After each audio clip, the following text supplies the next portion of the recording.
We are here to be tested. People say, sometimes young people say, that's quite boring. Why would Allah make us here to test us? And I tell them, you know what? Why did you go to school? Well, I went to school so that I can live.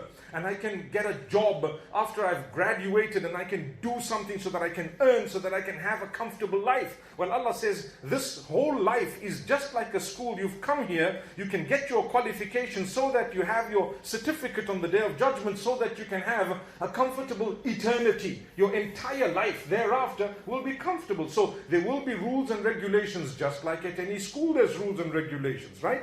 There will be do's and don'ts, just like any school. There will be a certain type of dress code, just like any school. There will be so much like school, but we're ready to do that for schools and to learn for a few years, 20 years, to study so hard in order to be able to live for the next 30 or 40 years.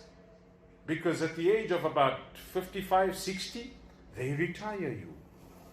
Which means your books no longer will help you, right? What age? What's the age of retirement here, guys? Some people are saying 60, 70, etc. Whatever. Let's say 70. And after 70, what happens? You retire. Yes, you may continue to do certain things, but the jobs, they won't want you anymore. I have a friend who's in his 50s. When he applied for a job, they told him, no, because of the age factor, we won't give you a job. And I'm like, gosh, we're becoming old, man. Subhanallah. May Allah subhanahu wa ta'ala grant us ease. None of us here feel like we're old. Guess what? Slowly, the clock is ticking. Something somehow, somewhere needs to change in our lives positively.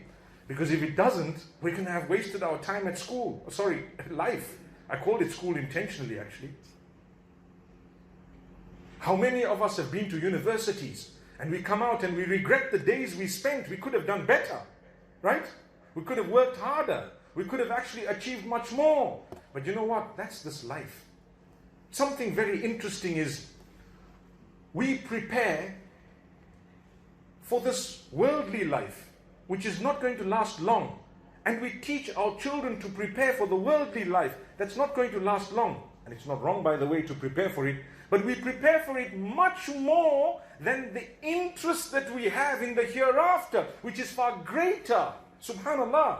If I ask you, how many books have you read in your life? If you've been to school, college, university, and thereafter you perhaps have a field, you must have read at least 200 books.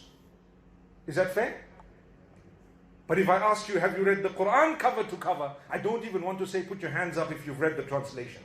That one book that's going to take you forever into eternal paradise. You couldn't read it, but for the exams, you stayed awake all night, every night, for the whole 2 weeks because you had to study.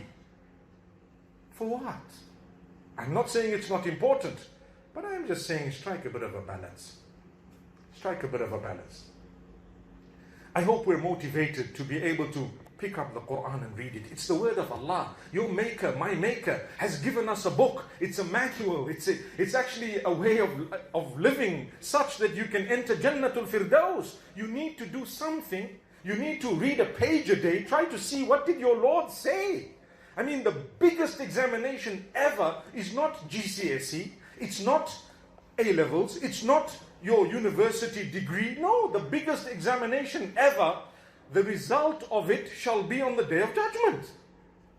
Don't lose focus. Assalamu alaikum, brothers and sisters. Hope this video was helpful for you. This may help others too, so please consider sharing, and we will bring more videos in the future, inshallah. So consider subscribing and you won't miss any. Jazakallahu khairan.